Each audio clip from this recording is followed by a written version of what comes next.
আজকে কিছু কথা বলবো আপনাদের সাথে। ইনশাআল্লাহ কথাগুলো শোনার পরে রাতে ঘুম হবে কিনা টেনশন আছে, ঠিক আছে? তাহলে ঘুমের ওষুধ কেনেন আগে ভাগেই। আচ্ছা, একটা হাদিস থেকে আজকে আলোচনা করতে চাই। আমি সকাল থেকে ঘুম থেকে ওঠার পর থেকে এই হাদিসটা নিয়ে বসে আছি আর কি, এবং এই হাদিসের উপরে আমি এর আগে দুটো দার্স দিয়েছিলাম। একটা রংপুর অঞ্চলের দিকে কুড়িগ্রাম, আরেকটা সম্ভবত ঢাকায় গাজীপুর এই জায়গার দিকে। তো একটা কথা বিশ্বাস করবেন যে বই পুস্তক পড়লেই সব জ্ঞান অর্জন করা যায় না। মানুষ জ্ঞান পায় বুদ্ধি থেকে, তার অভিজ্ঞতা থেকে, কিতাবাদি থেকে, উস্তাদের সোহবত থেকে, এবং সরাসরি আল্লাহর পক্ষ থেকে। মানুষ সরাসরি আল্লাহর পক্ষ থেকে জ্ঞান পায়। একটা হাদিস আপনি যেটা বুঝতে পারছেন, আরেকজন আলেম একই হাদিস থেকে আরও অনেক বেশি কিছু বুঝতে পারছেন। এমন হয়, যারা উস্তাদ আছেন আমার কথাটা বুঝতে পারবেন। তো জ্ঞান এর চূড়ান্ত উৎস হচ্ছেন আল্লাহ রব্বুল আলামিন। আল্লাহ পাকের পক্ষ থেকেই জ্ঞান আসে, এবং এই পৃথিবীর অন্যতম জ্ঞানী মানুষ খিদির আলাইহিস সালাম, যার সম্পর্কে আল্লাহ পাক সূরা কাহাফের মধ্যে বলেছেন যে সে ছিল আমার বান্দা।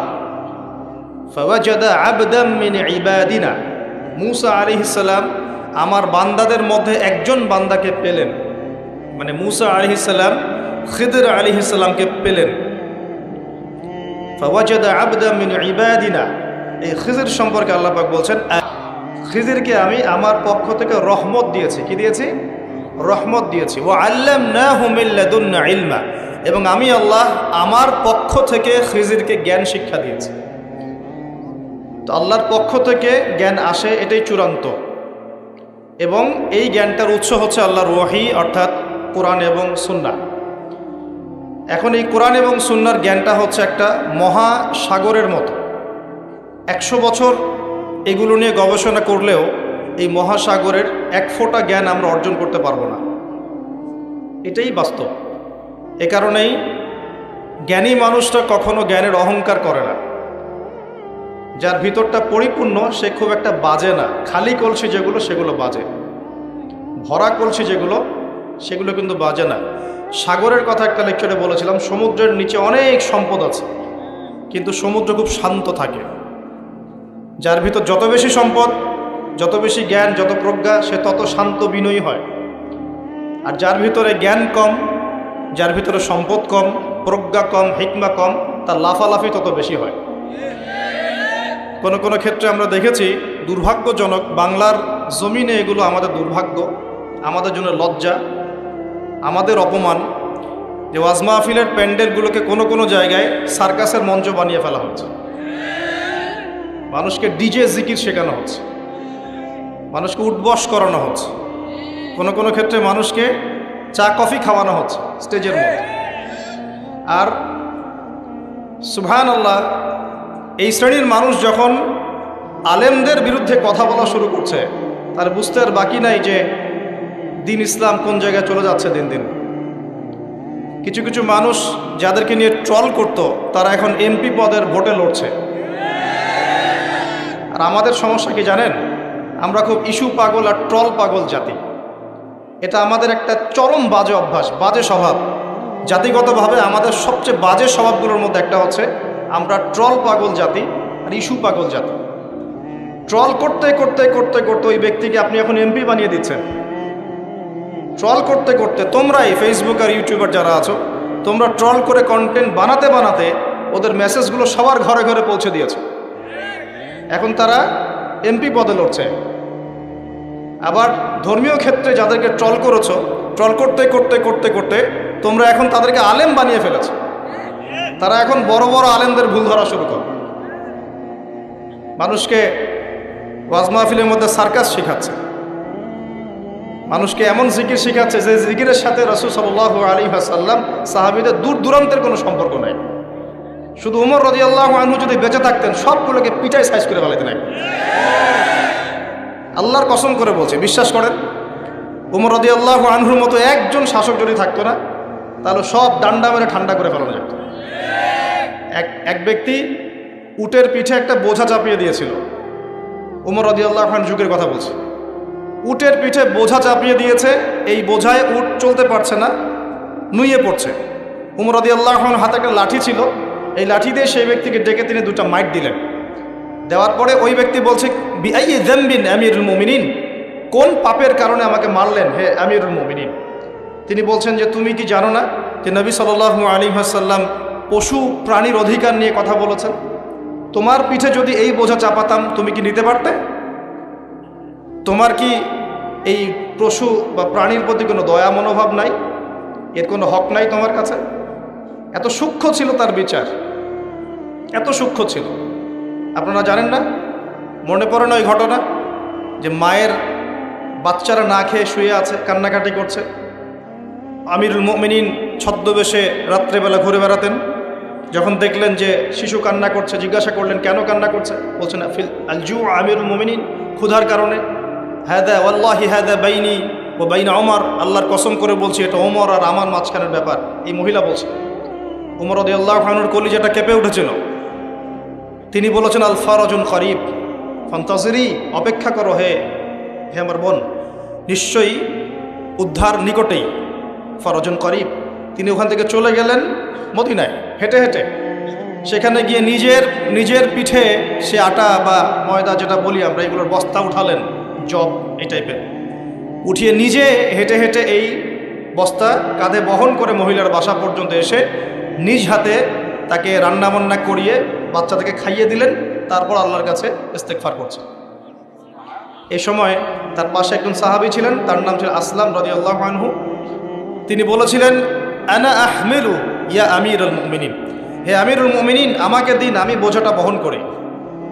তখন উমর রাদিয়াল্লাহু আনহু যে কথাটা বলেছিলেন, এই একটা কথাই পুরো বিশ্বের পলিটিক্যাল সিস্টেম পরিবর্তন করার জন্য যথেষ্ট। এই একটা শব্দ, এই একটা কথা।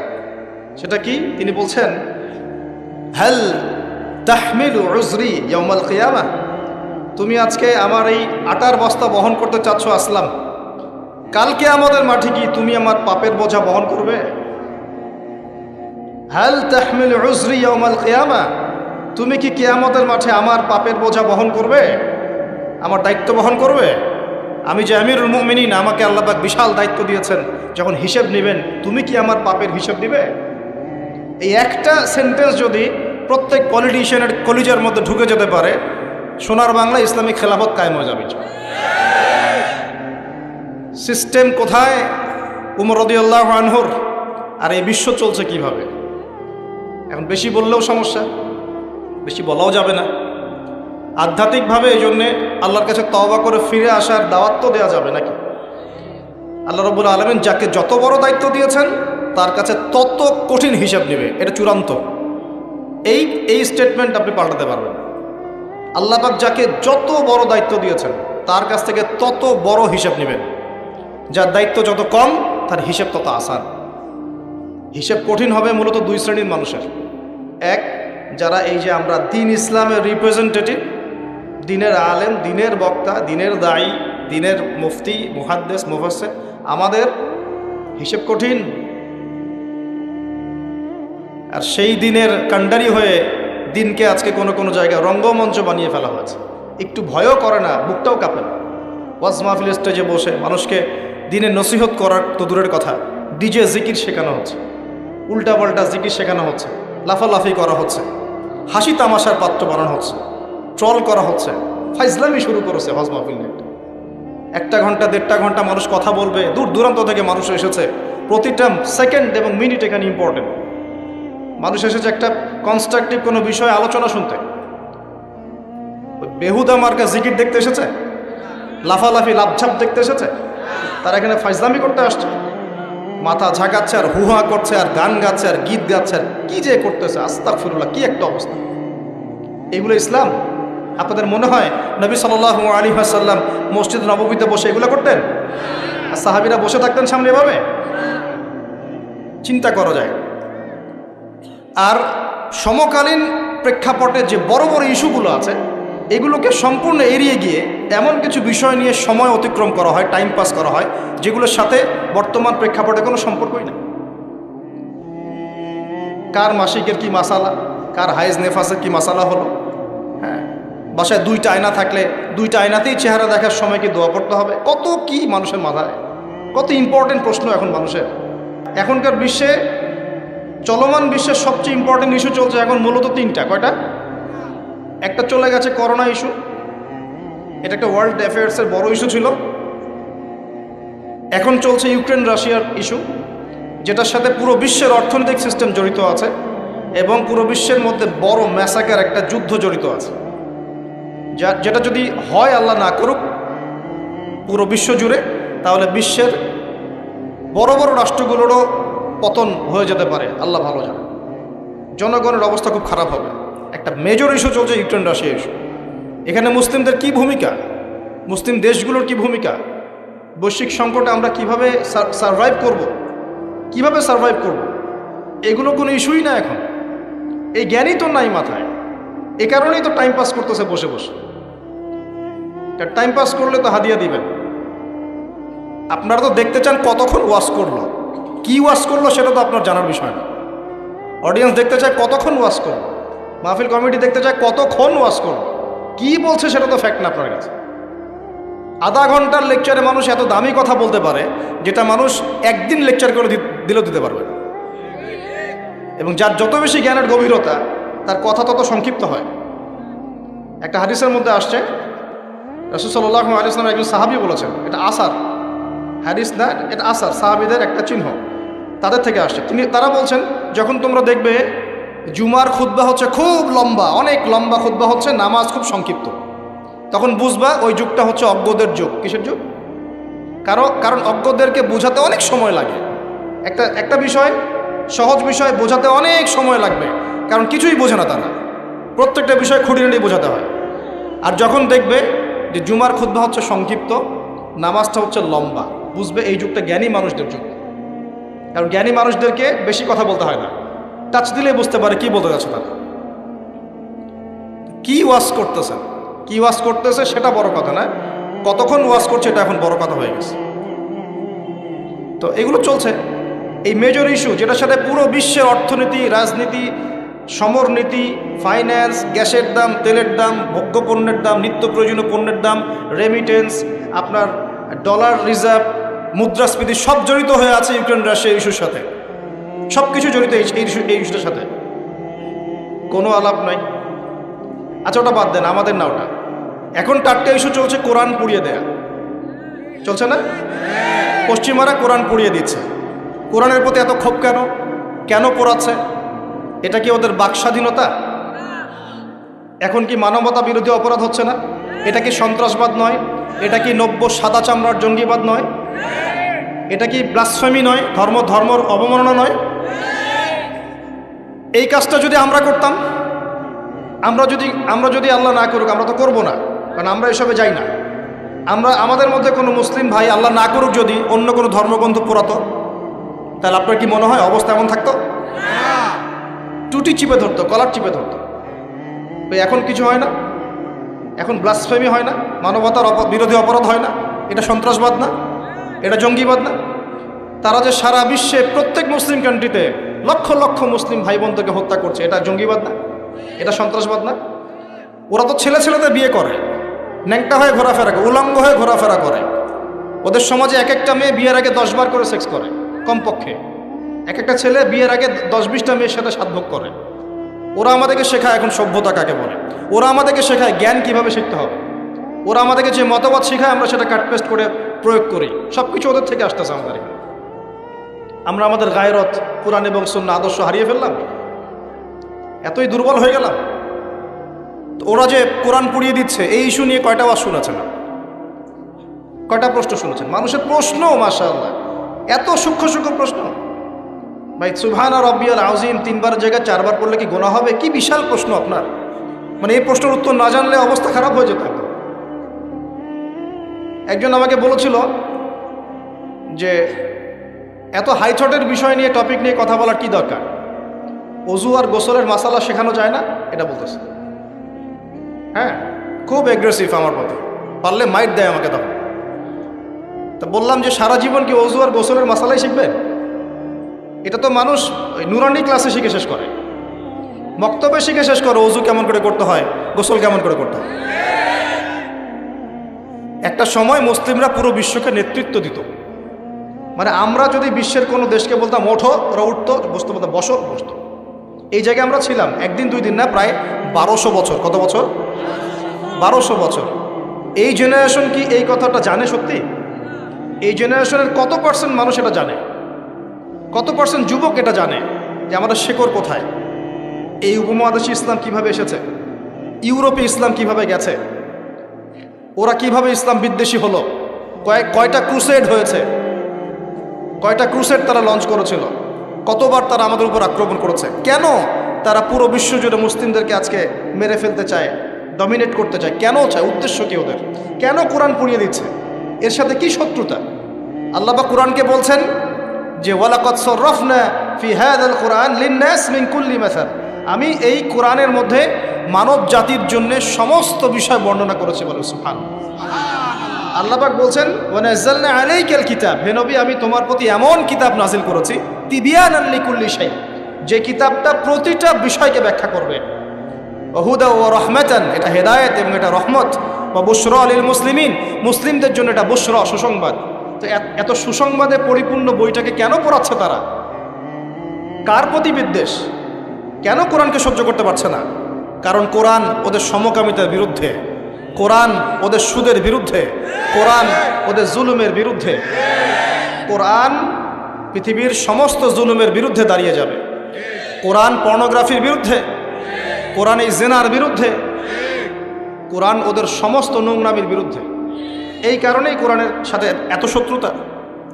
ওরা সারা বিশ্ব জুড়ে চুরি আর ডাকাতি করছে, কোরআন তার বিরুদ্ধে। সারা বিশ্ব জুড়ে শিরক ছড়িয়ে দিচ্ছে, কোরআন তার বিরুদ্ধে। সারা বিশ্বরা মতবাদ ছড়িয়ে দিচ্ছে যে আল্লাহর পুত্র আছে ঈসা আলাইহিস সালাম, নাউযুবিল্লাহ, কোরআন তার বিরুদ্ধে। তারা মুহাম্মদ সাল্লাল্লাহু আলাইহি ওয়াসাল্লাম এবং তার সুন্নতকে অস্বীকার করে, কোরআন তার পক্ষে। কোরআনে বলা হচ্ছে যে আল্লাহর জমিনে আল্লাহ পাকের দিনটা প্রতিষ্ঠা করতে হবে, ওরা তার বিপক্ষে। এই সমস্ত কারণে ওরা কোরআনকে জ্বালিয়ে দিতে চায়। এখন কোরআনে কখনো বলা আছে নিরপরাধ কোনো মানুষকে হত্যা করতে হবে? এইরকম একটা কিতাবকে তারা কেন পড়াচ্ছে? এই ইস্যু নিয়ে কতগুলো ওয়াজ মাহফিল শুনেছেন, কয়টা প্রশ্ন শুনেছেন? সমস্যা আমাদের মধ্যেও, সমস্যা আপনাদের মধ্যেও, সমস্যা অডিয়েন্সের মধ্যেও, সমস্যা যে স্পিচ দিচ্ছে তার মধ্যেও। আমরা কেউই পারফেক্ট না, আমরা সবাই আমাদের জায়গা থেকে খেয়ানত করছি, আমরা সবাই যার যার জায়গা থেকে আমানতের খেয়ানত করছি। যদি আমরা সবাই যার যার জায়গা থেকে আমানতদার হতাম, আজকে ইসলামের অবস্থা এমন হতো না। বিশ্বাস করেন, সেকুলার সমাজ, নাস্তিক সমাজ, বা যারা একটু মুক্ত চিন্তা বলে, বাক স্বাধীনতার কথা বলে, মুক্ত চিন্তার কথা বলে, যারা দাবি করে তারা একটু স্মার্ট, এমন দাবি করে না, এই বিশাল কমিউনিটি ইসলামের নামে এরকম কিছু ভণ্ডামি দেখে ইসলাম সম্পর্কে বিরূপ ধারণা সৃষ্টি করে, এবং এই ইস্যুগুলোকে কেন্দ্র করে তারা সারা ওয়ার্ল্ডে প্রোপাগান্ডা চালায় ইসলামটা এমন। ইসলাম কি এমন? ইসলামকে আজকে হাসি ঠাট্টার পাত্র বানানো হয়েছে। এগুলো দেখে কোনো মানুষ ভালো থাকতে পারে? যদি ভিতরে ঈমান থাকে, আপনার ভিতরে রক্তক্ষরণ হবে, আপনার কলিজা কাঁদবে, ভিতরে একটা জ্বালান ফিল হবে, আগুন জ্বলবে ভিতরে, সমুদ্রের মতো। সমুদ্র আস্তে আস্তে বয়ে যাচ্ছে ঠিকই, ভিতরে কিন্তু আগ্নেয়গিরি আছে। জানেন সমুদ্রের ভিতরে কি আছে? আগুন আছে, আগুন। কিয়ামতের দিন ফেটে পড়বে সমুদ্র, একদম কিয়ামতের দিন সমুদ্র ফেটে পড়বে এবং পানিতে আগুন লেগে যাবে। আমরা তো জানি যে পানিকে নেভায়, আগুনকে নেভায় পানি, তাই না? কিয়ামতের মাঠে উল্টা হবে, আগুনেই পানিতে আগুন লেগে যাবে কিয়ামতের মাঠে। সূরা তাকবীর পড়ে দেখেন, এর নিচের মধ্যে এরকম আগুন আছে। এগুলো দেখার পরেও কোনো ইমানদার মানুষ ভালো থাকতে পারে? টাটকা ইস্যু ছিল এই যে একটা বৈশ্বিক সংকট, যুদ্ধ চলছে সারা বিশ্বে, তার উপর করোনার একটা প্রভাব চলে গেছে। আরেকটা আছে এই যে কোরআন ইস্যু চলছে এখন। আর সবচেয়ে লেটেস্ট, এবং এটা তো চলছেই বিগত 80 বছর থেকে, আবার নতুন করে ইস্যু চলছে এখন, প্যালেস্টাইন, ফিলিস্তিন এবং ইসরায়েল ইস্যু চলছে না? এখনকার ইস্যু ওদের, এখনকার ভিশন কি? এই যে আমাদের মসজিদ বাইতুল আকসা, মসজিদুল আকসা, এটাকে সরিয়ে ফেলে সেখানে ওদের টেম্পল নির্মাণ করার প্ল্যান এখন। আমরা এই পর্যন্তই বলতে পারবো না, আউযুবিল্লাহ, এর বেশি কিছুই করতে পারবো না। আমাদের ঈমান এই অবস্থাতেই এখন। একটা লেভেল থাকে, মান রা মিনকুম মুনকার, কেউ যদি কোনো মুনকার কাজ দেখে ফালিয়ুগাইয়ির বিয়াদিহি, ক্ষমতা থাকলে হাত দিয়ে সরিয়ে দিবে, মানে ক্ষমতা থাকলে একদম লড়াই করে সরাই দিবে। এটা এক নাম্বার। দুই, ওয়াইল্লাম ইয়াস্তাতি, যদি সেটা করতে না পারে ফাবিলিসানিহি, কমপক্ষে লিসান দিয়ে বলবে। লিসান দিয়ে বলে কয়জন? ওঠেন বসেন ওয়াজ মাহফিল চলছে এখন, লিসান দিয়ে বলে কয়জন? কয়জন হকপন্থী ওলামায়ে কেরাম এই পুরো ওয়ার্ল্ড অ্যাফেয়ার্সের বড় বড় ইস্যুগুলোকে নিয়ে বীর দর্পে কথা বলছে বাংলার মাটিতে? একটু দেখতে হবে তো, আপনাকে খেয়াল করতে হবে তো বিষয়গুলো। ওয়াজ মাহফিল কি আল্লাহর আমানত না? এ দিনের আমানত না? এটা কি মুসলিমদের পক্ষে কথা বলবে না বিপক্ষে কথা বলবে? ইসলামকে রিপ্রেজেন্ট করবে কি না? তাহলে ওই ইস্যুটা কি বড় ইস্যু নয়? শেষ জামানার হাদিসগুলো পড়ে দেখেন, শেষ জামানার সবচেয়ে ইম্পর্টেন্ট জায়গা হচ্ছে এই প্যালেস্টাইন, এই জেরুজালেম। এই জেরুজালেম থেকেই শেষ জামানার সবচেয়ে বড় বড় ঘটনাগুলো ঘটবে। ওইখানেই দেখবেন দাজ্জালের সাথে লড়াই হচ্ছে, দাজ্জালকে মেরেও ফেলা হবে ওইখানে। ওই জায়গাগুলোতেই ঈসা আলাইহিস সালাম আসবেন, ওখানে ইমাম মাহদী, সবই ওখানে। শেষ জামানার বড় বড় ক্যারেক্টার সব ওখানে, সবই ওখানে। এমনকি যে বাহিনীর কথা বলা হয়েছে শেষ জামানায়, একটা বাহিনী, আল্লাহর সেনাবাহিনী, লড়তে লড়তে লড়তে লড়তে ওই জেরুজালেম পর্যন্ত চলে যাবে। পৃথিবীর কোনো শক্তি ওদেরকে দমন করতে পারবে না। এটাও হাদিস আসছে। এমনকি এমনও হাদিস আসছে যে লাতুকাতিলুন্নাল ইয়াহুদ, তোমরা ইহুদদের সাথে যুদ্ধ করবে, নবীজি বলেছেন। এমনকি কোনো ইহুদ যদি, ওদের কোনো যোদ্ধা যদি এই পাথরের বা গাছের পিছনে গিয়ে লুকায়, এই গাছ এবং পাথর কথা বলা শুরু করবে। যে কোনো আলেমকে জিজ্ঞাসা করে হাদিসটা বলে দিবে। গাছ এবং পাথর কথা বলা শুরু করবে, ইয়া মুসলিম, হে মুসলিম, হে মুসলিম সৈন্য, ইন্না ওয়ারা'আল ইয়াহুদ তাআল ফাকতুলহু, আমার পিছনে একজন লুকিয়ে আছে, আসো একে হত্যা করে যাও। গাছ এবং পাথর কথা বলবে। গাছ পাথর কেন কথা বলবে? কারণ আল্লাহ পাকের জড়বস্তু দীর্ঘদিন ধরে এদের জুলুম দেখতে দেখতে অতিষ্ঠ হয়ে যাবে। বড় বড় ইস্যু নিয়ে কোনো কথা নাই। আপনার মাসিকের মাসালা নিয়ে পড়ে আছেন, কতদিন লাগে মাসিকের মাসালা শিখতে? যৌন সহবাসের মাসালা শিখতে কতদিন লাগে? সহবাসের দোয়া শিখতে কতদিন লাগে? নামাজের নিয়মকানুন শিখতে কত বছর লাগে? এটা তো 10 বছর 11 বছরই শেষ হয়ে যায়। 10 বছর বয়সে নামাজ ফরজ হয়েছে, আপনার তো মোটামুটি 10 থেকে 12 বছরের মধ্যে নামাজের সব নিয়ম জানা উচিত। এখনও শেখাতে হবে সেজদায় হাঁটু আগে না হাত আগে, এখনও শেখাতে হবে হাত কোথায় বাঁধতে হবে, এখন এই মাসআলাগুলোকে নিয়ে ঝগড়া করতে হবে আর মসজিদ ভাগ করতে হবে। সুবহানাল্লাহ, কি চলছে উম্মার মধ্যে? একটু ভাববেন না আপনারা কি চলছে? এগুলোই চলবে, এগুলোই চলবে। সামনে একটা সময় আসতেছে, ওইদিকে আমি একটু পরে আসতেছি। ওই যে বললাম ঘুম হারাম হবে, ওই ঘুম হারাম একটু পরে করতেছে। আগে এইদিকে আমি শেষ করি। ওয়ার্ল্ডের যে বড় বড় ইস্যু, তার মধ্যে এটা একটা ইস্যু ছিল, এখন চলছে। এখন ওরা কি বলেছে জানেন? ওদের গভর্নমেন্ট কি বলেছে? তার আগে বলি, ওই জায়গাটা কি মুসলিমদের না অমুসলিমদের? ওই জায়গাটা কাদের? উমর রাদিয়াল্লাহু আনহু ওই জায়গা বিজয় করেন নাই? সালাউদ্দিন আইয়ুবী রাহিমাহুল্লাহ বিজয় করেন নাই? ওই জায়গায় মুসলিমরা প্রায় 1200-1300 বছর থেকে ছিল না? ওইখানে আমাদের বাড়িঘর থেকে মুসলিমদেরকে দূর দূর করে তাড়িয়ে দেওয়া হচ্ছে কেন? আর কারা তাড়িয়ে দিচ্ছে? কাদের ক্ষমতায়? এই বিষয়গুলো নিয়ে ভাবতে হবে না? পড়াশোনা করতে হবে না? প্রথম বিশ্বযুদ্ধের আগ পর্যন্ত ওই জায়গাটা আমাদেরই ছিল। প্রথম বিশ্বযুদ্ধ হয়েছে 1914 থেকে 18 সালের মধ্যে। 1914 থেকে 18, এই যে এখন চলছে কত, 2023, এই যে 100 বছর হয়ে গেল। এই প্রথম বিশ্বযুদ্ধের পর সময় ব্রিটেন, নাম শুনে না? ব্রিটিশরা এই যে আমাদের সাবকন্টিনেন্টে 200 বছর শাসন করেছিল। ইতিহাস পড়েন নাই? ইতিহাস পড়বেন কি? এখন তো এই নীল বিদ্রোহের ইতিহাস নাই, হাজী শরীয়তুল্লাহর নামই নাই, তিতুমিরের নামও নাই, ফরাইজি আন্দোলনের নামই নাই। ইতিহাস পড়বে কি আমাদের বাচ্চারা? পড়তেছে বিবর্তনবাদ। কি পড়তেছে? আর ইতিহাস বইয়ে বিবর্তনবাদ কেন, সেটাও তো একটা প্রশ্ন। ইতিহাস কি এটা? বিবর্তনবাদ কোন ইতিহাস? তাদের মধ্যে একজন বলেছিল, একজন ভদ্রলোক, জ্ঞানী মানুষ, কিন্তু তারা অন্যদিকে জ্ঞানী, আর ইসলামিক জ্ঞান নাই, তো এই কারণেই বলছে ইসলামিক জ্ঞানের অভাব আছে। তো বলছে আসলে এটা বিবর্তনবাদ নয়, এটা হচ্ছে আমাদের আদি মানুষরা কেমন ছিল তাদের চেহারার একটা সুরত দেওয়া হচ্ছে, সেটিং দিল। জিজ্ঞাসা করলাম যে আপনাকে এই নিশ্চয়তা কে দিয়েছে, আপনাকে এই জ্ঞানটা কে দিয়েছে যে আমাদের পিতা আদম আলাইহিস সালাম ওই রকম বাঁকা হয়ে হাঁটতেন, কে দিয়েছে? আপনি দেখেছেন? আপনি কি দেখেছেন যে আমাদের আদি পিতারা ওই রকম দেখতে ছিল? তাহলে এটা এখানে প্রতিষ্ঠা করলেন কেন? কি প্রমাণ আছে? আমরা কি সাহাবীদেরকে দেখেছি? কেউ কি বলতে পারবে আবু বকর রাদিয়াল্লাহু আনহু যে এইরকম ছিল? আপনি তার কোনো ছবি দেখেছেন? কোনো স্ট্যাচু আছে? আমরা কি স্ট্যাচু ওয়ার্শিপ করি? আমরা ছবি মূর্তির সংস্কৃতি লালন করি? এখন তোমরা করো, কিন্তু এটা কিন্তু ইসলামিক সংস্কৃতি নয়। এই ছবি মূর্তি নিয়ে যে পাগল হয়ে গেছো না, এটা একটা হাদিসের কিন্তু একটা সম্পর্ক আছে। নবী একটা হাদিসে বলেছেন, ততক্ষণ পর্যন্ত কিয়ামত হবে না যতক্ষণ পর্যন্ত আমার উম্মতের একটা অংশ আবার শিরক এবং মূর্তি পূজা করবে না। ততদিন পর্যন্ত কিয়ামত হবে না যতদিন পর্যন্ত আমার উম্মতের একটা অংশ শিরক এবং মূর্তি পূজা করবে না। আমার উম্মতই করবে। এটাও একটা ছবির পূজা হচ্ছে। অপ্রয়োজনীয় এত ছবির আসলে কোনো প্রয়োজন নাই। এটা অ্যাভয়েডও করতে পারছি না আমরা, আর আপনাদের কারণেই তো পারছি না। না বললে মাইন্ড করেন ভাই, সেলফি না বললে মাইন্ড করেন ভাই, না প্লিজ। তখন আবার মাইন্ড করেন, মনে করেন যে অহংকার দেখাচ্ছে। তো অহংকার দেখাবো কেন?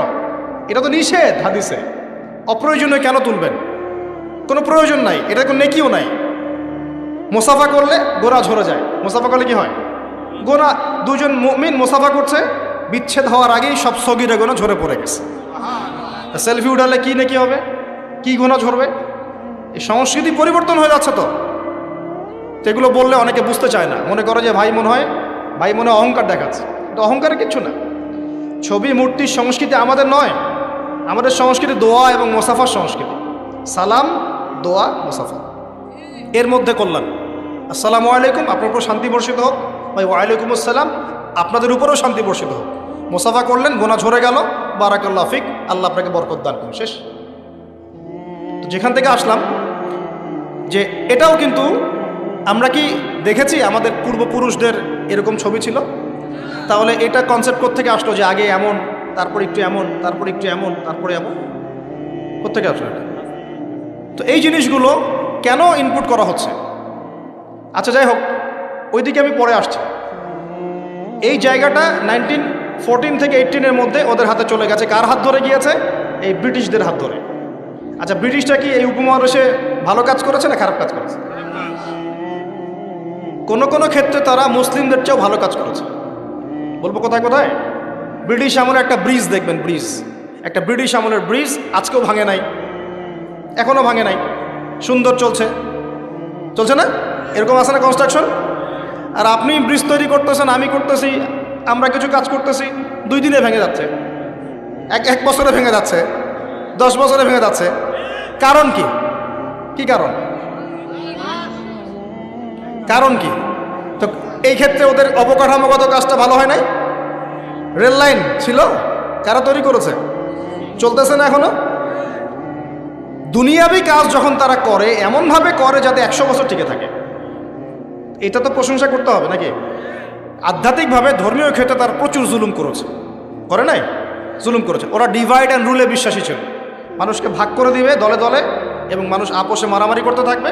ডিভাইড মানে ভাগ করো, শাসন করো। ঐক্যবদ্ধ থাকলে শাসন করা যায় না। আপনারা সবাই যদি ঐক্যবদ্ধ থাকেন, তখন আমি কিন্তু আমার কোনো মতবাদ আপনার উপর চাপাতে পারবো না। কিন্তু যদি আমি আপনাকে ভাগ করে ফেলি, 10টা গ্রুপে ভাগ করে দেই, তখন আমাকে কিছুই করতে হবে না, আপনারাই মারামারি করে শেষ হয়ে যাবে। এই কাজটা এখন সারা বিশ্বে মুসলিমদের দ্বারা হচ্ছে না? তো ওরা এই পলিসি অ্যাপ্লাই করেছিল। আমি একটু বলে দিই এই পলিসিটা কার। এই পলিসিটার কথাও কোরআনে বলা আছে। ওই যে বললাম, কোরআনে আল্লাহ পাক সব বলেছেন, প্রতিটা বিষয় আল্লাহ ব্যাখ্যা করেছেন। এই ডিভাইড অ্যান্ড রুল, এই পলিসি নতুন পলিসি নয়। এই পলিসি ছিল ফেরাউনের পলিসি। কার পলিসি? কোন সূরায় আছে এটাও বলে দেই, সূরা মুমিন। এই সূরার মধ্যে পড়লে আপনি দেখবেন ফেরাউন তার কওমটাকে এভাবে ভাগ করে করে করে শাসন করেছে, এবং দুর্বলদের উপরে জুলুম চাপিয়ে দিয়েছিল। দুর্বল ছিল কারা? বনু ইসরাইল। এই কারণে তাদের থেকে শ্রম নিয়েছে, পারিশ্রমিক দেয় নাই ঠিক মতো। যাই হোক, এখন ওদের হাত ধরে 1914 থেকে 18-এর মধ্যে এরা এই প্যালেস্টাইনে ঢুকে জায়গা দখল করে বসতি নির্মাণ করে আস্তে আস্তে শক্তিশালী হয়ে আমাদের ভাইদেরকে তাড়িয়ে দিয়ে, বাড়িগুলো গুড়িয়ে দিয়ে, মা বোনদেরকে ধর্ষণ করে আস্তে আস্তে আজকে এই পুরো জায়গাটা দখল করে ফেলেছে। এমনকি 3 থেকে 4 বার আরব রাষ্ট্রগুলো মিলে তার বিরুদ্ধে যুদ্ধ করতে গিয়েছিল, তারপরও তারা জিততে পারে নাই। একাই সে জয়লাভ করেছে, আরবরা পরাজিত হয়েছে। কিভাবে হলো? এমনি এমনি হচ্ছে। এখন তার জায়গা আছে, ল্যান্ড আছে, সে ল্যান্ড এক্সপেন্ড করতেছে, সে সেখান থেকে ইকোনমি শক্ত করেছে, পলিটিক্যাল ভিত্তি শক্ত করেছে, ওয়ার্ল্ড অ্যাফেয়ার্সকে সে নিয়ন্ত্রণ করছে, ফাইন্যান্স তার হাতে, প্রযুক্তি তার হাতে। আপনি কি মনে করছেন এগুলি এমনি এমনি হচ্ছে? এগুলো কি এমনি এমনি হয়েছে? একটা প্রশ্ন করব, এই অবস্থায় কি সে আগেও ছিল কখনো? উত্তর না। এই অবস্থায় বিগত 2000 বছরে সে আসতে পারে নাই। কত হাজার বছর? 2000 বছরে সে কখনো এখানে আসতে পারে নাই, বরং তাদের থাকারই কোনো জায়গা ছিল না। আমাদের নবী যখন মদিনায় হিজরত করেছেন, একটু বোঝেন, আমাদের নবী যখন মদিনায় হিজরত করেছেন তখন সেখানে ইহুদিরা থাকতো। কারা থাকতো? আর আওস ও খাজ্জাজ গোত্রের আনসার সাহাবীরা থাকতেন, আর কিছু কিছু খ্রিস্টান এবং পৌত্তলিক ছিল, মূলত ছিল ইহুদিরা। তারা ওখানে কি করছিল জানেন? তারা ওখানে অপেক্ষা করছিল শেষ নবী মুহাম্মদ সাল্লাল্লাহু আলাইহি ওয়াসাল্লামের জন্যে। তাদের ধর্মগ্রন্থ তাওরাতে লেখা ছিল যে শেষ নবী একজন আসবেন, তার নাম হবে আহমদ। কি নাম হবে? আহমদ। আমাদের নবীর আরেক নাম কি? আহমদ। এটা আমাদের নবীজির আরেক নাম। এই যুব সমাজ জানে না তো, অনেকেই জানে না। এরা নেইমার মেসিকে চিনে, আমাদের নবীর নাম আহমদ তারা জানে না, অনেকেই জানে না। আমি চ্যালেঞ্জ করছি, আপনি জ্ঞান নিয়ে সুমারি করে দেখেন, যুব সমাজের অনেকেই বেসিক জিনিসই জানে না। আর এখন আরেকটা প্রজন্ম তৈরি করার চেষ্টা করা হচ্ছে যারা এতটুকুও জানবে না, ওইটুকুও জানবে না। এখন যা জানে তাও যেন না জানে। তো এটা তাদের ধর্মগ্রন্থে লেখা ছিল, এই কারণে তারা অপেক্ষা করছিল শেষ নবী আসলে তারা তার হাতে বায়াত করবে। কারণ তাদের ধর্মগ্রন্থে ছিল যে মুহাম্মদ সাল্লাল্লাহু আলাইহি ওয়াসাল্লাম যখন শেষ নবী হয়ে আসবেন তার অনুসারীরা বিশ্বটাকে শাসন করবে। করেছিল না? আবু বকর সিদ্দিক, ওমর রাদিয়াল্লাহু আনহু, উসমান, আলী, তাদের সময় রাদিয়াল্লাহু আনহু আজমাইন সারা বিশ্বকে আমরা শাসন করি নাই? খেজুর গাছের মসজিদের নিচে বসে, খেজুর গাছের নিচে ঘুমিয়ে উমর রাদিয়াল্লাহু আনহু এক ইশারায় রোম সাম্রাজ্য, পারস্য দখল করেন নাই? ইতিহাস জানেন না আপনারা? এটা কিন্তু তাওরাতে লেখাই ছিল। তারা অপেক্ষা করছিল। তাহলে প্রশ্ন, তারা কেন তাকে স্বীকার করলো না? কেন নবী হিজরত করে যাওয়ার পরেও তারা নবীকে স্বীকার করলো না? উত্তর হচ্ছে একটা, নবী সাল্লাল্লাহু আলাইহি ওয়াসাল্লাম শেষ নবী হয়েছেন বনু ইসমাইলের বংশধর থেকে। বনু ইসমাইল মানে ইসমাইল আলাইহিস সালামের বংশধর থেকে মুহাম্মদ সাল্লাল্লাহু আলাইহি ওয়াসাল্লামের জন্ম হয়েছে। আর তারা হিংসা করেছে কেন? কারণ বনু ইসরাইলের মধ্যে কেন শেষ নবী আসে নাই, এই কারণে তারা স্বীকার করে। আল্লাহ সূরা বাকারায় বলছেন, ইয়ারিফুনাহু কামা ইয়ারিফুনা আবনাহুম, তারা নবীকে চিনে যেমন করে বাবা সন্তানকে চিনে। সুবহানাল্লাহ। এখন কথা শোনেন, ওখানে তিনটা গোত্র ছিল, ইহুদি গোত্র। কয়টা? 3টা। একটার নাম বনু নজির। কি নাম? বনু নজির। এই বনু নজিরকে নবী সাল্লাল্লাহু আলাইহি ওয়াসাল্লাম যুদ্ধ করে তাড়িয়ে দিয়েছেন। এই যুদ্ধের কথা আছে সূরা হাশরের মধ্যে। কোন সূরায়? সূরা হাশর। 2 নম্বর ছিল বনু কাইনুকা। কি নাম? বনু কাইনুকা। এদেরকেও বিতাড়িত করা হয়েছে। আর 3 নম্বর ছিল বনু কোরাইজা। কি নাম? বনু কোরাইজা। এই বনু কোরাইজা চুক্তিবদ্ধ ছিল যে আমাদের সাথে থাকবে, আমাদের বিরুদ্ধে কাউকে হেল্প করবে না। কিন্তু খন্দকের যুদ্ধে ওরা মুশরিকদেরকে হেল্প করেছে, চুক্তি ভঙ্গ করেছে। এই কারণে নবী সাল্লাল্লাহু আলাইহি ওয়াসাল্লাম বনু কোরাইজা আক্রমণ করেছেন, তাদেরকে বিতাড়িত করে দিয়েছেন। আমাদের নবী কি বিনা অপরাধে তাদেরকে বের করে দিয়েছেন? এমন মানুষ তিনি ছিলেন? নাকি নিঃসন্দেহে তাদের কোনো না কোনো ফল্ট ছিল? কি ফল্ট ছিল? ফল্ট ছিল এই, তারা মুশরিকদের সাথে, অন্যদের সাথে মিলিত হয়ে ওই মদিনা রাষ্ট্রটাকে ধ্বংস করতে চাচ্ছিল, ঠিক যেমনটা তারা এখন প্যালেস্টাইনে করছে। তো এই কারণে তিনটা বড় বড় গোত্রকে নবী সাল্লাল্লাহু আলাইহি ওয়াসাল্লাম বের করে দিয়েছেন। আরও শোনেন, নবী সাল্লাল্লাহু আলাইহি ওয়াসাল্লাম যখন ইন্তেকাল করছেন, একদম ইন্তেকালের মুহূর্তে তার গায়ে জ্বর, প্রচণ্ড জ্বর, গায়ের তাপমাত্রা বেড়ে গেছে, তাকে গোসল দেয়া হচ্ছে এবং গোসল থেকে উঠে তিনি আবার বেহুশ হয়ে যাচ্ছেন, আবার পানি ঢালা হচ্ছে। এরকম একটা মুমূর্ষ অবস্থায় নবী সাল্লাল্লাহু আলাইহি ওয়াসাল্লাম বলছেন, তোমরা নামাজকে ছেড়ো না। তিনি বলছেন, মেয়েদের ব্যাপারে এবং তোমাদের অধীনস্থদের ব্যাপারে সতর্ক থেকো। আরও বলছেন, আরব উপদেশ থেকে, আরব উপমহাদেশ থেকে, আরবের জাজিরা থেকে ইহুদিদেরকে বের করে দিও। কখন বলছেন এই কথা? একদম শেষ সময়ে। আরও বলছেন, তোমরা আমার কবরকে উপাসনার জায়গা বানিও না, আমার কবরকে সেজদার জায়গা বানিও না। এগুলো তিনি শেষ কথা বলে গেছেন। আর তারা ওদের হাত ধরে, ব্রিটেনের হাত ধরে অটোম্যানদেরকে পরাজিত করে ওই জায়গা দখল করে এই যে বিগত 100 বছর থেকে এখন মুসলিমদের উপর শাসন করতেছে। ওরা শেষে বলেছে, এখন গতকালকে নিউজ দেখলাম, তারা বলছে এখন প্যালেস্টাইনিদেরকে দেখলেই গুলি করে মেরে ফেলাবে। কি বুঝতে পারলেন না?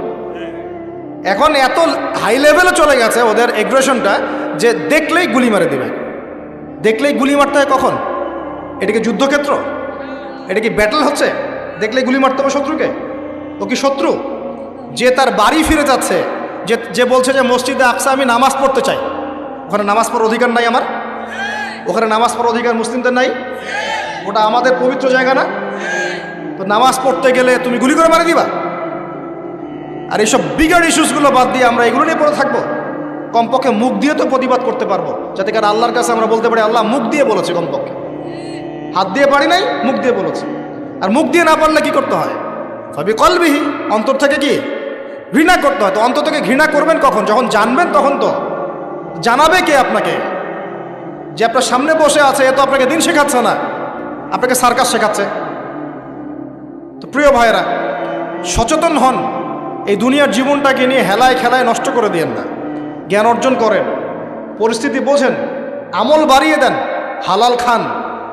আর এই যে চিলে কান নিয়েছে এই টাইপের বিষয়ের দিকে যায় না। ইস্যু পাগল হয়েন না, ইস্যু পাগল হয়েন না, আর এই ট্রল পাগল হয়েন না। কনস্ট্রাকটিভ কিছু চিন্তা করেন, কিছু কাজ করেন, সৎ কাজে আদেশ করেন, অসৎ কাজে নিষেধ করেন। নিজেদের দেশের মধ্যে বিশৃঙ্খলা সৃষ্টি করেন না। সবার প্রতি কল্যাণকামী হন। মানুষের কল্যাণকামী হয়ে সবাইকে গঠনমূলকভাবে সত্যটাকে তুলে ধরেন। যার ইচ্ছা হবে সে সত্য স্বীকার করবে ইনশাল্লাহ, যার ইচ্ছা হবে সে করবে না। অ্যাটলিস্ট আপনি আপনার দায়িত্বটুকু পালন করেন। উম্মা মাঝখানে বিভক্তি বাড়িয়ে দিয়েন না, ঐক্যবদ্ধ করার চেষ্টা করেন। না পারেন তাও চুপ থাকেন। ঐক্যবদ্ধ করতে পারছি না, কেউ কথা শুনছে না, চুপ থাকেন। আগুন উস্কে দেওয়ার কি দরকার আছে? দরকার আছে? অ্যাটলিস্ট যা আছে তাও থাক, এটাকে আরও খারাপ করার কি দরকার? প্রত্যেকটা সেক্টরে এই সমস্যা চলছে, টপ টু বটম। আল্লাহ পাক আমাদেরকে বোঝার তৌফিক দান করে নেন। আমার কথা কষ্ট পাচ্ছেন? পুরো সিচুয়েশন যখন আপনি বুঝতে পারবেন, ধর্ম, সংস্কৃতি, সমাজ, পরিবার, অর্থনীতি এবং রাজনীতি, তখন দেখবেন আপনি ভালো থাকতে পারবেন। আপনি একা একা ভালো থাকতে পারবেন না। হ্যাঁ, ভালো থাকতে পারবো আমি কিভাবে জানেন?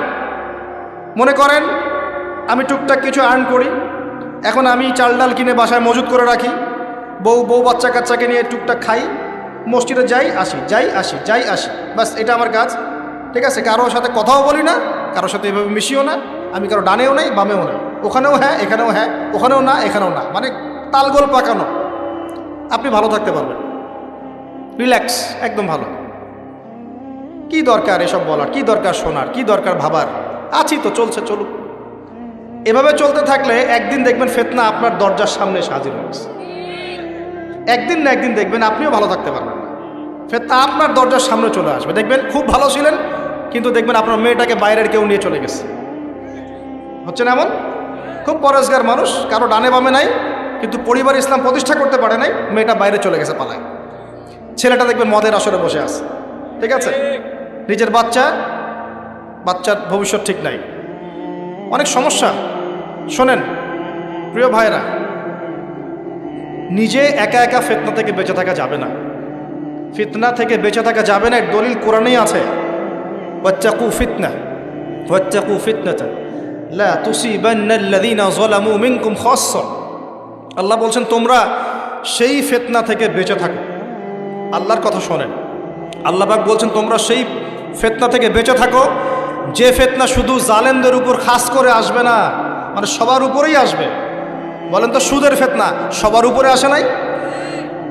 আসে নাই? এই যে একসময় ঘুষটা খুব অপরাধ মনে করা হতো, যে ঘুষ ছি, মানুষ দেখলে কি, জানলে কি বলবে। আস্তে আস্তে আস্তে আস্তে ইউজ টু হয়ে গেলাম, এখন স্বাভাবিক হয়ে যাচ্ছে দিন দিন। হ্যাঁ, দেওয়াই লাগে, নেওয়াই লাগে। এখন ফতোয়া জিজ্ঞাসা করতেছে যে আমার যোগ্যতা ছিল আর এক ভাইয়ের যোগ্যতা ছিল না, তো এখন যদি আমি আমার যোগ্যতা বলে চাকরিটা পাওয়ার জন্য একটু ঘুষ দিই, জায়েজ হবে কি না? তখন আবার ফতোয়া দিচ্ছে হ্যাঁ জায়েজ হতে পারে। এই জায়গায় চলে আসছি আমরা, এখন ইউজড হয়ে গেছে। আগে একটা ছিল যে ধর্ষণ, অল্প কিছু হলে মানুষের মধ্যে একটা এগ্রেশন কাজ করতো, মানুষ বিচার চাইতো, মানুষ আন্দোলন করতো, অনেক কিছু করতো। আস্তে আস্তে ইউজড টু, হ্যাঁ হয়, দেশে 10-20টা হয় প্রতিদিন। আগে ছিল একজন ব্যক্তি যদি চুরি করতো, খুব চক্ষু লজ্জা, চুরি করেছে কেউ জানলে কি হয়ে যাবে। এখন কোনো সমস্যা নাই, সবাই তো করতেইছে, সবাই তো চুরি চামারি করে, আমি করলে কি সমস্যা। আগে ব্যবসা করতো মানুষ, মাপে কম দিলে একটু চক্ষু লজ্জা কাজ করতো, যে কেউ দেখে ফেললে, জেনে ফেললে কি হবে না হবে। এখন সবাই করে, আমিও করি, মানে যে সবাই করে আমিও করি, আস্তে আস্তে সব ইউজ টু করে ফেলা হয়েছে। প্রথম প্যালেস্টাইন ইস্যুগুলো নিয়ে মানুষ খুব উদ্বেগ ছিল, হ্যাঁ ওটা আমাদের জায়গা, এটা আমাদের ফেরাতে হবে, ফেরানোর চেষ্টা করতে হবে, ইত্যাদি ইত্যাদি। আস্তে আস্তে আচ্ছা ঠিক আছে, যাও, আস্তে আস্তে হ্যাঁ ঠিক আছে, ইউজ টু, ওদেরই তো, ওরা শক্তিশালী, আমরা দুর্বল, এরকম আস্তে আস্তে এই যে অবস্থা, এতে করে শুধু এক শ্রেণীর মানুষ ইফেক্টেড হবে না, পুরো উম্মার সবাই ইফেক্টেড হবে।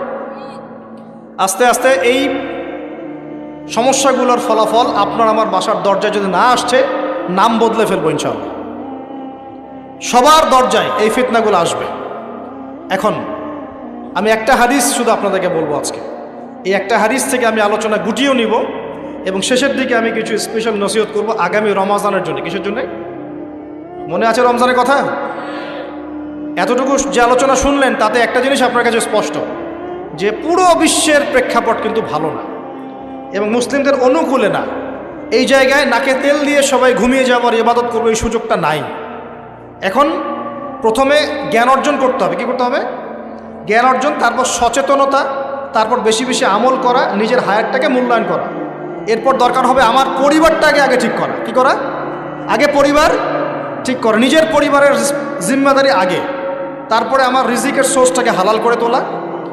এরপরে আমি আমার সাধ্যমতো সৎ কাজে আদেশ করব, অসৎ কাজে নিষেধ করব, এবং উম্মার মধ্যে বিভক্তি বাড়াবো না, ফিতনা বাড়াবো না, বরং সাধ্য থাকলে, ক্ষমতা থাকলে আমি এখানে প্রবলেম সলভ করার চেষ্টা করব। আর আমরা আপোষে একটা কান্ট্রির মধ্যে একে অপরের সাথে লড়াই সংঘাতে যাব না। যদি যাই তাহলে কি হবে? উভয়ের মাঝখানে ইউনিটি নষ্ট হয়ে যাবে, আমাদের শক্তি কমে যাবে, হাওয়া বেরিয়ে যাবে, যা ভালো আছে ওইটাও থাকবে না। আল্লাহ পাক আমাদের সবাইকে কথাগুলো একটু বোঝার তৌফিক দান। সর্বপ্রথম আল্লাহর কাছে দোয়া করি, আল্লাহ পাক যেন আমাদের সবাইকে জানা অনুযায়ী আমল করার তৌফিক দান করেন, এবং আমি যা বলছি তার উপর আগে আমাকে আমল করার তৌফিক দান করেন, এবং আপনাদের মধ্যে যারা বুদ্ধিদীপ্ত মানুষ, তাদের কলবের মধ্যে কথাগুলো আল্লাহ পাক পৌঁছে দেন। একজন মানুষও যদি পুরো বিষয়গুলো বুঝতে পারে এবং তার দ্বারা যদি আগামীতে কোনো খেদমত হয়, আমি সফল ইনশাআল্লাহ, আমরা সফল। আমরা প্রত্যেকটা জায়গায় যদি একটা করে দিনের মার্কাজ প্রতিষ্ঠান গড়ে তুলি, প্রত্যেক জেলায় যদি একটা করেও এমন আলেম তৈরি হয়, একজন করেও, যে কোরআন সুন্নাহর জ্ঞানকে দিয়ে ওয়ার্ল্ডকে চ্যালেঞ্জ করতে পারে, আমরা সফল ইনশাআল্লাহ। এটাই যথেষ্ট। একজন। ইমাম বুখারী রাহিমাহুল্লাহ এর ওস্তাদ বলতেন যে আমার এই দার্সের মধ্যে যদি এমন একজন ব্যক্তি বের হয় যে নবীর হাদিসগুলোকে, মানে সহি জয়ীফ জাল, এগুলোকে বাছাই করে সহিগুলোকে আলাদা করে ফেলবে, হ্যাঁ, আমার আজকের দার্স সফল। ইমাম বুখারী রাহিমাহুল্লাহর কলবে, কলিজায় এই কথাটা এত দাগ কেটেছিল যে তিনি পরবর্তীতে সেই ছাত্র হয়ে দেখিয়েছে। একজনই যথেষ্ট, ভালো নেতা একজন যথেষ্ট, তাই না? উমর রাদিয়াল্লাহু আনহু কয়জন ছিলেন? একজন না দুইজন? আবু বকর কয়জন হয়েছে? উসমান কয়জন হয়েছে? আলী ইবনে আবি তালেব কয়জন? একজন যথেষ্ট। একজন কি পাওয়া যাবে আজকে ইনশাআল্লাহ? যে কথাগুলো বুঝবে এবং আমল করবে, অনেক জ্ঞান অর্জন করবে ইনশাআল্লাহ, আমল করবে, পরিবার করবে, হালাল খাবে এবং সুন্নতের উপর থাকবে, সত্যটাকে সত্য বলে স্পষ্ট করবে, কাউকে ভয় করবে না, মিথ্যাকে মিথ্যা বলে স্পষ্ট করবে, কাউকে ভয় করবে না, ফিতনা বাড়াবে না, কমানোর চেষ্টা করবে, ব্যক্তিত্বশীল হবে, ইসলামকে হাসি ঠাট্টার পাত্র বানাবে না, ব্যক্তিত্ব সম্পন্ন হবে, এবং ইনশাআল্লাহ তাআলা সারা জীবনের লক্ষ্য স্থির করবে যে আমার জীবনের লক্ষ্য হচ্ছে আল্লাহর দ্বীনকে প্রচার করা, প্রসার ঘটানো, প্রতিষ্ঠার চেষ্টা করা। একজন পাওয়া যাবে ইনশাআল্লাহ? কে রাজি আছেন বলেন? বাকিরা রাজি নাই? আচ্ছা, আলহামদুলিল্লাহ, আল্লাহ পাক কবুল করুন, বলি আমিন। বিসমিল্লাহির রহমানির রহিম। এবার হাদিসটা শুনেন। নবী সাল্লাল্লাহু আলাইহি ওয়াসাল্লাম বলেছেন, বলেন সাল্লাল্লাহু আলাইহি ওয়াসাল্লাম, নবী সাল্লাল্লাহু আলাইহি ওয়াসাল্লাম বলেছেন, সাবআতুন, 7 শ্রেণীর মানুষ আছে। কয় শ্রেণী? আমার সাথে একটু মনোযোগ দেন, এটা আমাদের লেকচারের মূল জায়গা। 7 শ্রেণীর মানুষ আছে। কত শ্রেণী? সাবআতুন ইউজিল্লুহুমুল্লাহু তাআলা ফি জিল্লিহি, আল্লাহ পাক এই 7 শ্রেণীকে আল্লাহর ছায়ায় ছায়া দিবেন, মানে আল্লাহ পাকের আরশের ছায়ায় ছায়া দিবেন। ইয়াউমা লা জিল্লা ইল্লা জিল্লুহ, যেদিন এই ছায়া ছাড়া অন্য কোনো ছায়া থাকবে না। বলেন সুবহানাল্লাহ। কত শ্রেণী? আমি জানি হাদিসটা আপনারা আগেও শুনেছেন, তা আজকে নতুনভাবে শেখেন। কয় শ্রেণী?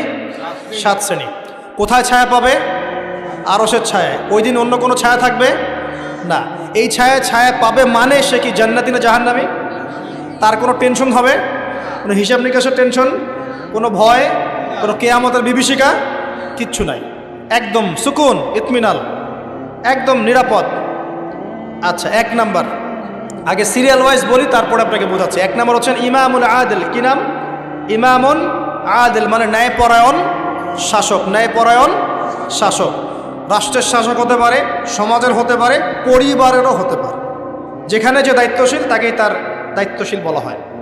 আচ্ছা, 1 নাম্বার ইমামুন আদিল।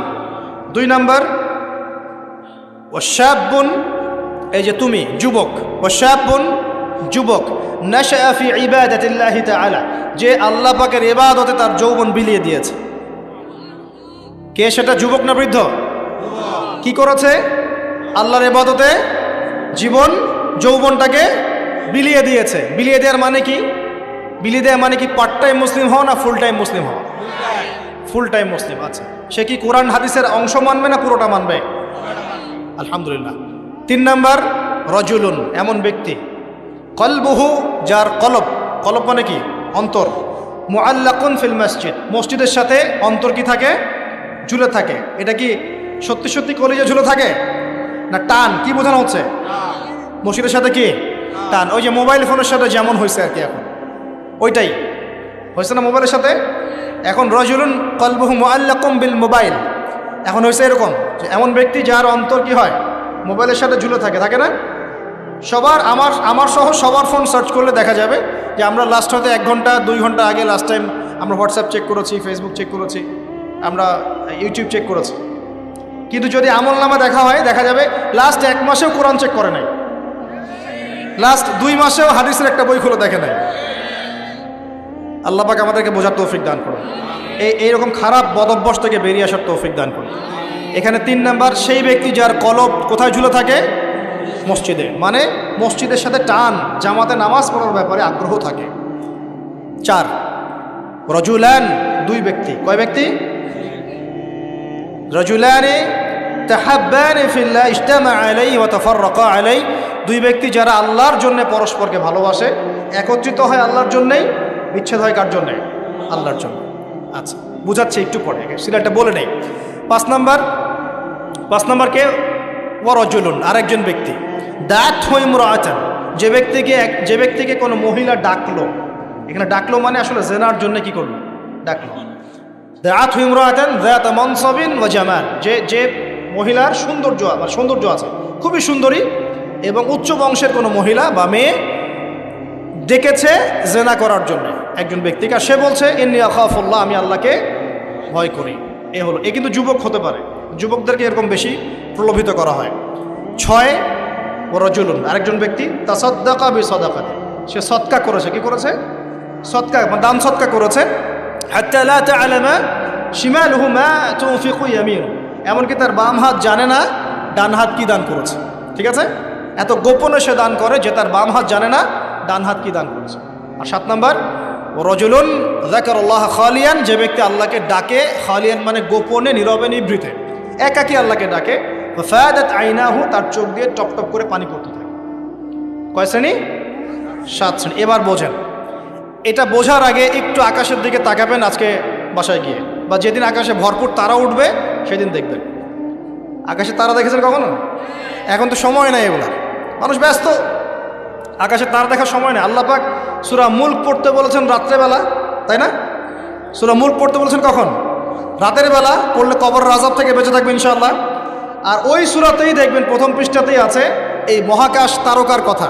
আল্লাহ বলছেন তারা দেখো, তারা দেখো, তারার দিকে তাকাও, আল্লাহর সৃষ্টির দিকে তাকাও, দেখো যে তোমাদের এই আল্লাহর সৃষ্টির মধ্যে তোমরা কোনো খুঁত বের করতে পারো কিনা। দেখো, তাকাই দেখো, বারবার দৃষ্টি ফিরাও, তোমার দৃষ্টি ব্যর্থ হয়ে ফিরে আসবে। সুবহানাল্লাহ। রাতে সূরা মুলক পড়তে বলেছেন, আর তারা কখন ওঠে? আর সেই তারার কথা এই সূরাতেই আছে। মেলাতে পারছেন? সুবহানাল্লাহ। চিন্তা করেছেন? এখন এখান থেকে হাদিসে আসতেছে, আকাশের তারাগুলো দেখবেন, দেখে মনে হবে যে হয়তো বিক্ষিপ্ত হয়ে আছে, আসলে বিক্ষিপ্ত না। প্রত্যেকটা তারার সাথে প্রত্যেকটা তারার একটা গাণিতিক মিল আছে, একটা জ্যামিতিক মিল আছে। তোমরা কি জ্যামিতি পড়ছো না? ত্রিকোণমিতি, পরিমিতি এগুলো পড়ছো না? দেখবা তারা থেকে তারা তুমি চমৎকার কিছু শেপ এবং ম্যাথামেটিক্যাল ফাংশন বের করতে পারো। দূরত্ব, ডিস্টেন্স, এক তারা থেকে এক তারার ডিস্টেন্স, ওই থেকে আরেকটা ডিস্টেন্স, আরেকটা থেকে আরেকটা ডিস্টেন্স, সেম পাবা, সমান পাবা, চোখ দিয়ে দেখতে পারবা। তুমি ছোট পরিসরও দেখতে পারবা যে তারাগুলোর মধ্যে একটা গাণিতিক মিল আছে। আর চোখটাকে যদি বড় করো, আকাশটাকে আরো বড় করো, দেখবা বড় পরিসরেও দেখতে পারবে। ঠিক যেমন কোরআনের সূরাগুলো এবং হাদিসগুলোকে যদি এবং কোরআনের সূরাগুলোকে, আয়াতগুলোকে যদি এভাবে তারার মতো করে মেলানো যায়, একটার সাথে আরেকটা, হেদায়েত খুঁজে পাওয়া যায়। কি পাওয়া যায়? ঠিক একইভাবে হাদিসগুলোকে যদি একটার সাথে একটা মেলানো হয়, তখন একটা সুন্দর হেদায়েত বের হয়ে আসে। একটা এক্সাম্পল দিলে বুঝতে পারবো। ইসলাম, আল্লাহ পাক বলছেন সূরা মাইদার 3 নম্বর আয়াতে, ইসলামকে পরিপূর্ণ করেছি। কি করেছি?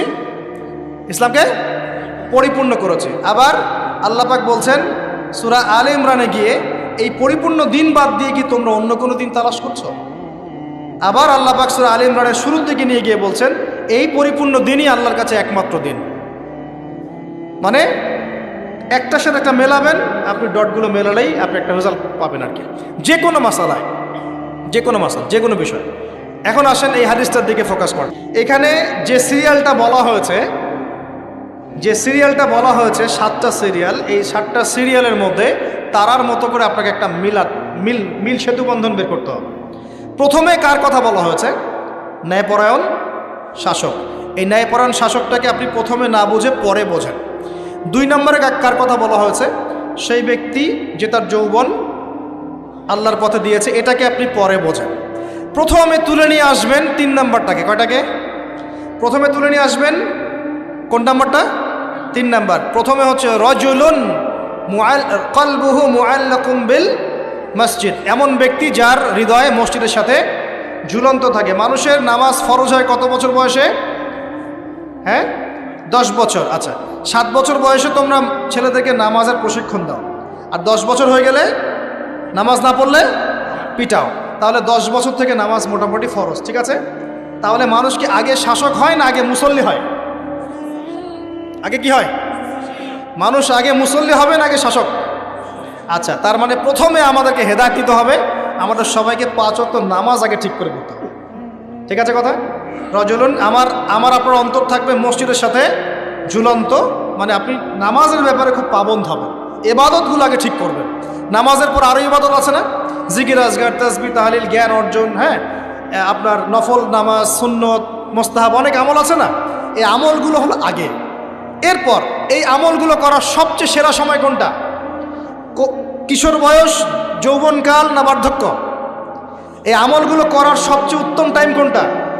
কখন সবচেয়ে বেশি শক্তি থাকে, সামর্থ্য থাকে, এনথুজিয়াজম থাকে? কখন, কোন সময়? এবার আপনি 2 নাম্বারটা নেবেন, ওই ব্যক্তি যে তার যৌবন আল্লাহর পথে বিলিয়ে দিয়েছে। বুঝতে পারছেন? এবার ধরতে পারছেন? এখন ইবাদত করার সবচেয়ে সেরা মৌসুম কোনটা? যৌবনকাল। এই যৌবনকালটাকে আল্লাহর পথে বিলিয়ে দেওয়া মানে পুরো যৌবনকাল জুড়ে আপনাকে আল্লাহর জন্য ইবাদতগুলো করতে হবে। পারা যাবে ইনশাল্লাহ? এটা হলো আল্লাহর জন্য যৌবন উৎসর্গ করার ব্যাখ্যা। এবার আসেন, যৌবনকালের সবচেয়ে বড় ফিতনা কোনটা? চরিত্র ঠিক রাখা। কোনটা? কথা বুঝতে পারছেন না? এই তো সবাই যুবক, যৌবনকালে সবচেয়ে বেশি সমস্যা হয় কিসে? চোখে। কিসে? চোখে, লজ্জাস্থানে, চোখে, চরিত্রে। এটা স্বাভাবিক। আমরাও যুবক, যৌবনকালে সবচেয়ে বেশি প্রবলেম হয় কিসে? মেয়েদেরকে নিয়ে, চোখের সমস্যা, মনের সমস্যা, চরিত্র হেফাজতের সমস্যা। এই কারণে আপনি এখন এই 7টার মধ্যে এটাকে নেবেন। সেই ব্যক্তি আরো সে ছায়া পাবে যাকে কোনো মেয়ে ডেকেছে জেনার জন্য, সে বলেছে আমি আল্লাহকে কি করি? ভয় করি। তার মানে আগে ইবাদত ঠিক করবেন, তারপরে যৌবনকাল আল্লাহর পথে ইবাদত করে কাটাবেন, আর এই যৌবনে সবচেয়ে বেশি কেয়ারফুল থাকবেন চরিত্র হেফাজতের ব্যাপার। হাদিস বুঝতে পারছেন? আচ্ছা, এবার আসেন, এখন এই চরিত্র হেফাজত করার সবচেয়ে সেরা পদ্ধতি কি? বিবাহ শাদী না? চরিত্র হেফাজত করার সবচেয়ে সেরা পদ্ধতি কি? কারণ মানুষের যৌন চাহিদা আছে, ভালোবাসার প্রয়োজন আছে, আর স্পিড দরকার আছে। যুজ্জিনাল নাস হুব্বুশ শাহওয়াতি মিনান নিসা, মানুষের মধ্যে সবচেয়ে বেশি আকর্ষণ দেওয়া হয়েছে কার প্রতি? নারীর প্রতি। অতএব একজন পুত পবিত্র নেককার মেয়ে আমি চাই, চাই কিনা? আমরা সবাই চাই। এখন এ কারণে এই হাদিসের মধ্যে এটা নেবেন, ওই দুজন মানুষ, কোন দুজন? দুজন ছেলে ছেলেও হতে পারে, দুই মেয়েও হতে পারে, আবার ছেলে মেয়েও হতে পারে, যারা একে অপরকে ভালোবাসে কার জন্যে? মানে পবিত্র ভালোবাসা, অপবিত্র জেনা নয়, পবিত্র ভালোবাসা, এবং ওই মিলিত হয় আল্লাহর জন্যে। বিচ্ছেদ ঘটে কার জন্যে? আল্লাহর জন্যে। আপনি স্ত্রীকে বাসায় গিয়ে তার সাথে মহব্বত করছেন, আল্লাহর জন্য মিলিত হচ্ছেন, তাই না? আবার যখন আপনি দিনের জন্য বা দিনের কোনো কাজে বা ভালো কোনো কাজে রিজিকের সন্ধানে বের হয়ে যাচ্ছেন, আল্লাহর জন্য ছেড়ে চলে আসছেন, তাই না? তো এই যে দেখেন, চরিত্র হেফাজত করার কথা যেমন এখানে আছে হাদিসে, আবার এটাও আছে চরিত্র কিভাবে হেফাজত করবেন? পবিত্র ভালোবাসার মধ্য দিয়ে। আল্লাহ পাক তৌফিক দান। তো পবিত্র ভালোবাসা কোথায় পাবেন? বিবাহ শাদী করুন। এরপর কি লাগে? এরপর লাগে আমাদের অর্থনীতি। কি লাগে? অর্থনীতি লাগে না? এখানে আছে অর্থনীতির বিষয় শোনেন। রজুলুন তাসাদ্দাকা বিসাদাকাতিন, এক ব্যক্তি সদকা করেছে, এত গোপনে যে বাম হাত জানে না ডান হাত কি সদকা করেছে। এখানে অর্থনীতির বিষয় নাই। ইসলামিক অর্থনীতির মূল বিষয় হচ্ছে দান, সাদাকা, যাকাত, ব্যবসা, এগুলা। ইসলামিক অর্থনীতির মূল কি? দান, সাদাকা, বিজনেস, ব্যবসা এবং যাকাত। আরও কিছু বিষয় আছে কিন্তু এগুলো মৌলিক। এর বিপরীতে বর্তমান বিশ্বজুড়ে চলমান হারাম অর্থনীতির মূল ভিত্তি হচ্ছে সুদ বা রিবা। সুদ বা রিবা। কোনটা হালাল কোনটা হারাম? সুদ হালাল নাকি ইসলামিক বিষয়গুলো হালাল? তো এখানে এই হাদিসের মধ্যে আপনি অর্থনীতি পেয়েছেন না? তার মানে পরিবার গঠন করার পরে আপনাকে হালাল অর্থনীতির মধ্যে থাকতে হবে, এবং দান সদকা হচ্ছে ইসলামিক অর্থনীতির একটা বেস। এই অংশটুকু আমি শেষে আরেকবার অল্প করে ব্যাখ্যা করবো, আগে শেষ করে দিই। এটা হলো 5। 6 নাম্বার, তাহলে দুনিয়াতে চলার জন্য অর্থনীতির সাথে আর কি সম্পৃক্ত? রাজনীতি। কি সম্পৃক্ত? রাজনীতি। এই কারণে এখানে বলা হচ্ছে ইমামুন আদেল, ন্যায়পরায়ণ শাসক। যদি ন্যায়পরায়ণ শাসক চলে আসে, তাহলে একটা পুরো দেশ সমাজ এক আল্লাহর বিধান অনুযায়ী চলবে না? সবাই ভালো থাকবে না? সবার জীবনযাত্রার মান নিশ্চিত হবে না? জুলুমের ভিত্তিগুলো উপরে যাবে না? এবং সবাই দুনিয়াতেও সফল, পরকালে সফল হবে কি না? এই কারণে বলা হচ্ছে ন্যায়পরায়ণ শাসক, আরও সে ছায়া ছায়া পাবে। আর এই সবগুলো কাজ করার পরে মানুষ এমন একটা লেভেলে যাবে যে আল্লাহর মারেফত সরাসরি পেয়ে যাবে ইনশাআল্লাহ। তখন গোপনে গিয়ে যখন আল্লাহকে ডাকবে, আল্লাহর কাছে তওবা ইস্তেগফার করবে, দোয়া করবে, চোখ দিয়ে টপ টপ করে পানি পড়া শুনবে। আল্লাহর সাথে ওই সম্পর্ক তৈরি করা গেলে সর্বশেষ সর্বোচ্চ অবস্থা হচ্ছে আল্লাহর মারেফত পাওয়া, আল্লাহকে পেয়ে যাওয়া। আল্লাহকে ডাকলেই চোখ দিয়ে পানি বের হবে। এখন ডাকলে পানি বের হচ্ছে না, কিন্তু এই ধাপগুলো অতিক্রম করে ডাকেন, দেখবেন ইনশাআল্লাহ চোখ দিয়ে পানি ঝরছে। অতএব এই হাদিসের মধ্যে যে 7টা বিষয় আছে, এগুলোকে একটু আকাশের তারার মতো করে মেলাতে হবে, তারপরে আপনি একটা ধারাবাহিক হেদায়েত পাবেন ইনশাআল্লাহ তাআলা।